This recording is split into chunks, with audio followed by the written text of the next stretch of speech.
함께 돌아오고 제가 먼저 읽도록 하겠습니다. 예수께서 돌아오시매 무리가 환영하니 이는 다 기다렸음이로라.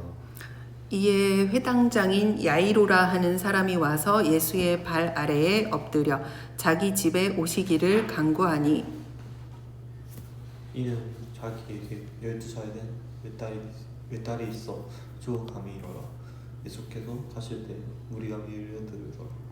이에 12해를 혈류증으로 앓는 중에 아무에게도 고침을 받지 못하던 여자가 예수의 뒤로 와서 그의 옷가에 손가락을 대니 혈루증이 즉시 그쳤더라. 예수께서 이르시되 내게 손을 든 자가 누구냐 하시니 다 아니라 할 때 베드로가 이르되 주여 무리가 밀려들어이나이다. 예수께서 이르시되 내게 손을 댄 자가 있도다. 이는 내게서 능력이 나간 줄 알미로다 하신대. 여자가 스스로 숨기지 못할 거라. 너는요? 나 엎드리며 그 손 댄 이유와 곧 나은 것을 모든 사람 앞에서 말하라. 예수께서 이르시되 딸아 내 믿음이 너를 구원하였으니 평안히 가라 하시더라. 아직 말씀하실 때에 회당장의 집에서 사람이 와서 말하되 당신의 딸이 죽었나이다. 선생님을 더 괴롭게 하지 마소서 하고 예수께서 들으시고 이르시되 두려워하지 말고 믿기만 하라. 그리하면 딸이 구원을 얻으리라 하시니 그 집에 이르러 베드로와 요한과 야고보와 아이의 부모 외에는 함께 들어가기를 허락하지 아니하시니라. 모든 사람이 아이를 위하여 울며 통곡하되 예수께서 이르시되 울지 말라. 죽은 것이 아니라 잔다 하시니 그들이 그 죽은 것을 아는 거로 비웃더라. 예수께서 아이의 손을 잡고 불러 이르시되 아이야 일어나라 하시니 그 영이 돌아와 아이가 곧 일어나거늘 예수께서 먹을 것을 주라 명하시니 그 부모가 놀라는지라. 예수께서 경고하사 이 일을 아무에게도 말하지 말라 하시니라. 아멘. 오늘 말씀은 믿음의 주요성에 대한 말씀입니다. 오늘 말씀에 이제 둘째 장 41절을 보면은 야이로라는 사람이 나옵니다. 41절에 회당장이라고 적혀 있죠. 야이로는 당시 회당장, 지금으로 따지면 사회의 지도자였습니다. 이 사람의 권위는 정말 높았는데요. 항상 사람들을 부리고 일을 시키고 이제 그 권위를 그 사람들의 시선을 한 몸에 하는 사람이었을 겁니다. 그리고 여기 사람들이 정말 많았는데요. 40절에 보시면 무리가 환영하니 이는 다 예수님을 기다렸다고 되어 있습니다. 야이로는 이 많은 무리들 사이에서 예수님 발 앞에 엎드려서 고개를 조아리고 예수님께 도와달라고 빌고 있습니다. 왜냐하면 자기 12살 된 외딸이 죽어가고 있었고 유능한 의사도 이를 해결하지 못하고 있었기 때문입니다. 이 야이로의 태도를 보고 예수님은 야이로의 집으로 향했습니다. 그의 딸을 치료해주기 위해서 야이로의 집으로 직접 가고 계셨습니다. 그러다 그 수많은 무리들 가운데서 어떤 사람이 안간힘에서 예수님의 옷깃에 몸이 닿습니다. 이 옷가에 손을 댄 옷가에 손을 댄 여인은 이제 12해 동안 혈루증으로 앓고 있는 병인이었는데요.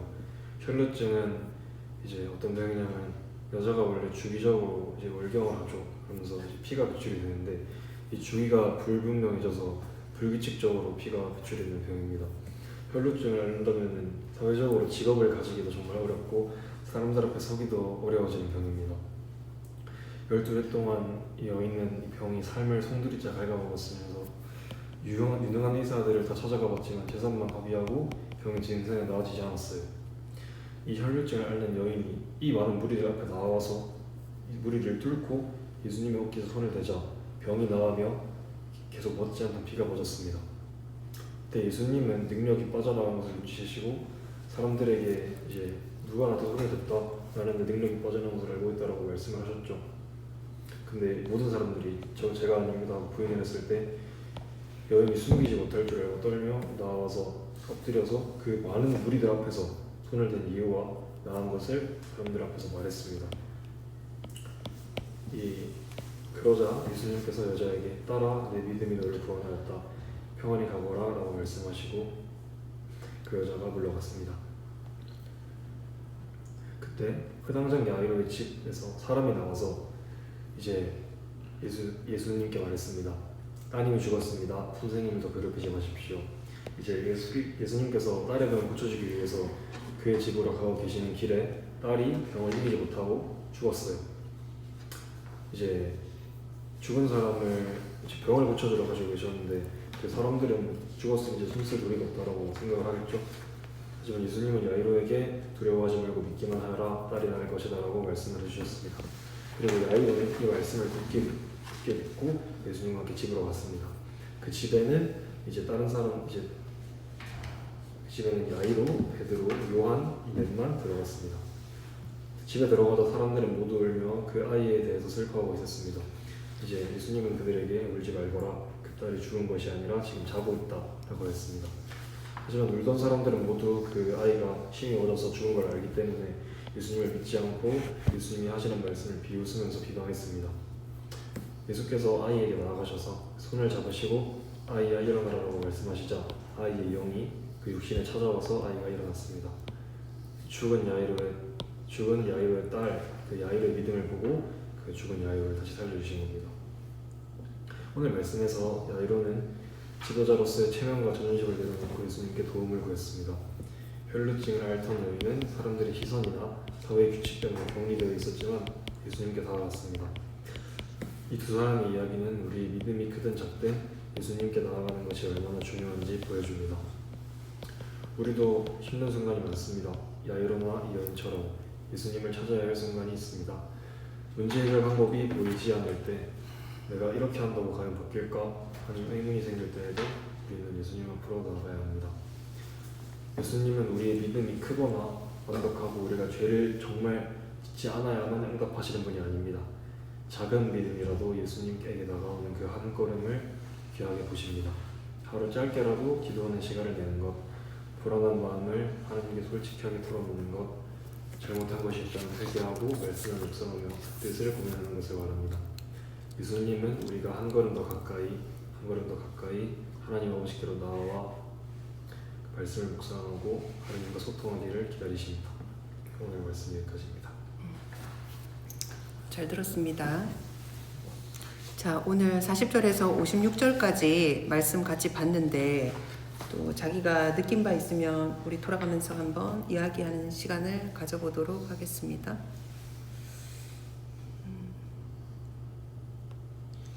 어디로 돌아갈까요? 저부터 하겠습니다.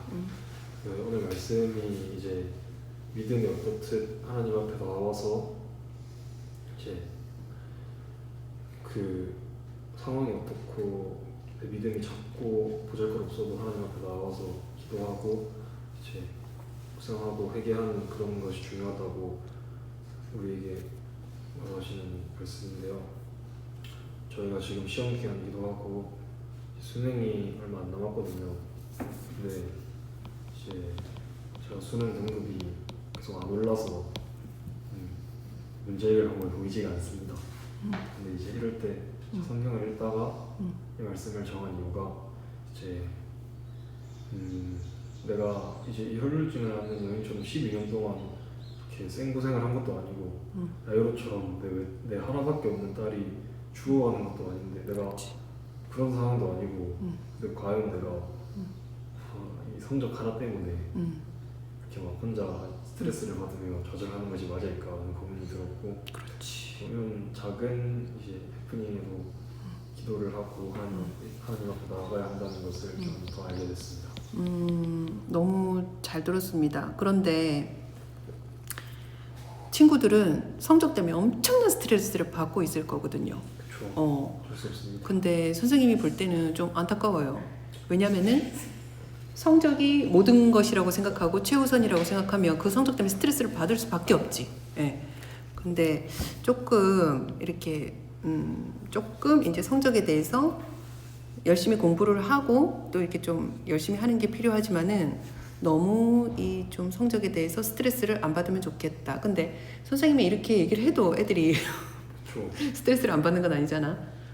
어떻게 그러면 이현이가 생각할 때는 어떤 식으로 믿음으로 나아가면 성적 스트레스를 좀 덜 받을 수 있을까요? 저는 성적 스트레스는 어떻게 해결할 수 없다고 생각을 하는데 왜냐면은 일단은 우리가 학교를 지금 12년 동안 다니는데 저는 성적에 대한 관여를 전혀 안 받는 게 저희 부모님은 저한테 공부하라고 말씀하신 적도 없고 저 학원을 살면서 가본 적도 없고 일단 좀 그렇거든요. 공부와 가깝은 근데 저희 부모님들이 다 공부를 잘하시고 저희 누나는 이제 말고 전교 1등에 의대 진학이 가능한 성적이었는데 어허. 저희 누나 대학을 안 갔어요. 음. 그 성적을 이제 버린 거죠. 그렇지. 버리고 이제 해외로 나가서 3개월을 그렇지. 하고 계신데 처음 들었어요?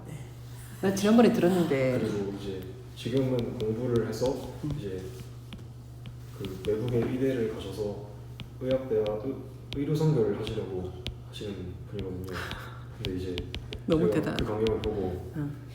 이제 그리고 저희 아빠도 해외로 많이 다니시는 분이란 말이에요. 응. 그래서 공부만으로 응.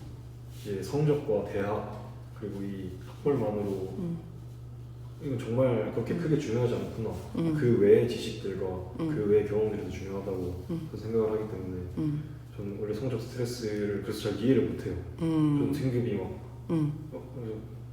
약간 제 저에 있어서 대학은 약간 그거거든요. 어떻게 됐든 일단 어떻게 오프를 할 텐데 그냥 조금 내 체면을 살리는 도구라고 생각을 해요. 저는 좋은 대학 갔다 오면 좀 멋있잖아요. 아, 좀 있어 보이고. 그래서 저는 성적 스트레스가 찌라마가지고 사실 살아가는 방법은 엄청 다양하고 맞아요. 그 중에 한 가지 조건이 성적인데 사실 성적에 너무 이렇게 좀 애들이 약간 진짜 목숨 걸고 막 성적에만 이렇게 하는 게 조금 안타깝기도 해요. 그러니까 우리가 교문 안에 살고 있으니까 이 세상이 교문 안의 세상밖에 안 보이는 거지. 그래서 성적이 제일 중요하다고 생각하는데 중요하지 않다는 건 아니죠. 중요하지 않은 건 아니지만 우선순위가 성적이 저는 1순위가 되면 안 된다고 생각해요. 잘 들었습니다. 우리 원우 얘기 한번 들어볼게요. 저는 회장장이라는 사람이 좀 높은 사람이잖아요. 되게 높은 사람이지. 근데 많은 무리 앞에서도 예수님 보자마자 바로 발 아래 엎드려 자기 집에 오시기를 간구하니라고 하는 게 인상 깊었어요. 믿음이 엄청 대단하구나. 장원우 지난번에도 깜짝 놀래게 지난번에 장원우 한마디 했을 때 쌤 지금 놀랬죠? 쌤 한번 멘트 좀. 아니 훌륭하시네요. 이런 마음이 원우에게도 있기를 간절히 예수님의 오시기를 바라는 마음이 있기를 사실 여기 그런 게 있어요. 회당장이면 엄청 높은 사람이지. 근데 이런 사람들은 잘 굽히지 않거든. 굽히지 않아. 그리고 누구한테 굽힐 일도 없지. 이 사람은 높은 자리에 어떤 부와 명예와 모든 걸 가지고 있는 사람이지. 근데 이 사람이 자신의 사랑하는 딸을 위해서, 그치? 사랑하는 딸이 죽어가니까 예수님이 함께 하시면 이제 딸이 나을 거라는 믿음으로 나아가고 그 다음에 모든 것을 이렇게 내려놓고 무릎 꿇고 겸손한 자세를 취했다는 거. 그래서 진짜 원우가 이야기하는데 와닿네요. 지난번에도 핵심을 꽉 얘기를 해서 깜짝 놀라게 했는데 오늘도 역시 이 겸손함. 근데 우리가 겸손함이 필요한데 또 우리 주변에 보면 또 겸손하지 않은 사람들도 있어. 그런 사람들을 보면서 우리가 그래도 좀 믿음으로 나아갈 때는 좀 겸손이 필요하지 않을까. 우리는 내 능력으로 살아가는 게 아니라 모든 걸 이제 주님께 맡기고 이제 겸손한 자세로 나아가야 된다. 이런 생각도 듭니다. 그리고 이 회당장 야이로를 통해서 이렇게 겸손을 끄집어내는 원우가 좀 대단하네요. 대단합니다. 오케이, 잘 들어봤습니다. 우리 반손쌤. 저 이 말씀을 읽고 그냥 액면 그대로 예수님은 12년 병을 앓고 있는 사람도 고칠 수 있고 죽은 자도 살리시는 예수님. 근데 2000년 전에 그렇게 하신 거는 성경에 적힌 건 다 믿으면서 오늘날 여전히 동일한 예수님인데 우리는 예수님을 너무 신뢰하지 않고 작게 만드는 게 아닌가 우리의 삶이 그런 생각을 하면서 그냥 읽는 그대로 여전히 예수님은 죽은 자도 살릴 수 있고 아픈 자도 고칠 수 있는 그런 분이심을 인정하고 50절에 두려워하지 말고 믿기만 하라. 그리하면 구원을 얻으리라. 이 말씀이 와닿으면서 우리가 예수님을 작게 만들면 안 되겠다. 내 삶에서 예수님의 능력을 모두 다 인정하고 구해야겠다. 이런 생각이 들었어요. 네, 잘 들었습니다. 저 우리 현승이 이야기 한번 들어볼게요.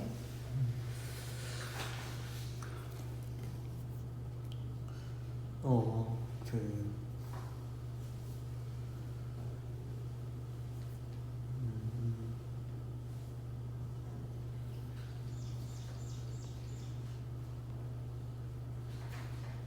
저도 그 이때 당시 예수님과 지금 예수님 같으니까 그래서 저도 구해야겠다는 생각이 들었어요. 잘 들었습니다. 자, 선생님도 이 누가복음 8장을 처음 보는 건 아니거든요. 처음 보는 건 아닌데 지금 예수님이 이 회당장 야이로의 부탁을 받고 딸을 위해서 딸을 이제 아프다고 하니까 이제 받으러 가는데 이 혈루증 앓는 여자가 중간에 끼어든 거잖아요. 사실 이게 어떻게 보면 되게 예의가 없는 거죠. 예수님한테 막 가가지고 예수님의 옷가에 손을 대었다 이렇게 되어 있습니다. 이 혈루증이라고 하는 거는 밑으로 피가 쏟아지는 병이에요. 이게 도저히 사회생활이 안 되는 그런 병이에요. 이 여자가 감당할 수 없었고 12년 동안 이 병을 앓았다라고 생각을 해보면은 이 여자의 어떤 고통은 어마어마할 것이다 라고 생각합니다. 근데 이 여자가 이제 예수님의 존재를 어떻게 안 거겠죠. 그리고 이 여자가 믿음으로 나아간 것입니다. 왜냐하면 예수님을 만나면 왠지 내가 이 병이 나을 것이다 라는 믿음이 있었다는 거죠. 자, 근데 여기서 이 환자, 이 혈루병 앓는 이 환자는 이 마음속에 믿음이 있고 예수님에게 다가갔다라는 생각이 듭니다. 아픈 사람들이 되게 병고침을 받기 위해서 교회를 많이 나오거든. 근데 본인의 믿음이 없으면 고쳐지지가 않아요. 되게 힘들거든. 근데 이 여자는 믿음이 있었다라는 걸 알 수가 있어요. 그리고 옷가에 손을 대고 바로 나왔거든. 이거는 이 여자의 믿음으로 인해서 이렇게 고침을 받았다는 것을 우리가 알 수가 있습니다. 그리고 정말 이렇게 어떻게 보면 이 예수님께 다가갈 수 없는 상황인데도 적극적으로 가서 옷가에 손만 대도 자기가 나을 거라는 이 믿음으로 이 여자가 고침을 받았다. 이런 식으로 이렇게 우리가 읽어볼 수가 있습니다. 자, 그리고 이 예수님이 이 혈루증 이 여자가 정말 어떻게 보면 예의 없이 이렇게 했는데도 그 여자에게도 이렇게 뭔가 인격적으로 대해주시고, 그 다음에 이 회당장 야이로의 집에 가서 이렇게 할 때도 굉장히 예수님께서 인격적으로 대해주신다는 것을 이 말씀을 통해서 알 수가 있는데, 51절에 보면은 지금 이 딸이 아파서 누워서 죽어가고 있는 그런 상황이란 말이야. 그런데 모르는 사람들이 우르르 들어가면은 기분이 별로 안 좋겠죠. 근데 정말 딱 필요한 사람들만 딱딱딱 정해가지고 아이의 부모와 딱 필요한 사람들만 딱 들어갈 수 있도록 배려하시는 그런 모습도 보입니다. 그리고 죽은 것이 아니라 잔다라고 표현해 주시는 이런 부분도 예수님의 어떤 그 인격적인 모습을 볼 수 있지 않은가 이렇게 생각을 해봅니다. 자, 그리고 이거 내용을 보니까 분명히 그 야이로의 딸이 죽었던 게 사실인 것 같아요. 죽었던 게 사실이고 사람들이 그걸 알고 막 비웃을 정도로 이미 죽은 게 확실하죠. 확실한데 이제 예수님께서 가서 다시 그 영이 돌아올 수 있도록 살려주시고 잔다라고 말씀해 주시고, 그리고 아이야 일어나라라고 굉장히 부드럽게 말씀을 해주시는 것을 볼 수가 있습니다. 자, 그러면서 이 다시 살아나는 그런 모습을 볼 수가 있다. 그래서 이 부분에서 이제 아까 반손쌤 말씀하신 것처럼 두려워하지 말고 믿기만 하라. 이 말씀이 이제 뭔가 주시는 말씀인 것 같은데, 우리가 살아가면서 두려움이 올 때가 엄청 많거든요. 정말 믿음이 없으면 두려운 게 엄청 많죠. 내가 대학에 떨어질 수도 있는 거고, 부정적인 걸 막 생각하면 두려울 수밖에 없다는 거죠. 근데 성경에서는 두려워하지 말라. 성경에 두려워하지 말라가 엄청 많이 나오거든요. 우리 마음속에 두려움이라고 하는 거는 이제 내가 믿음이 좀 연약할 때 두려움이 오는 게 아닌가 이런 생각이 듭니다. 그래서 이 두려워하지 말고 어떤 믿음을 가지는 그런 모습이 필요하지 않을까, 이 오늘 말씀을 보면서 이렇게 생각을 해 봅니다. 자, 잘 들었습니다.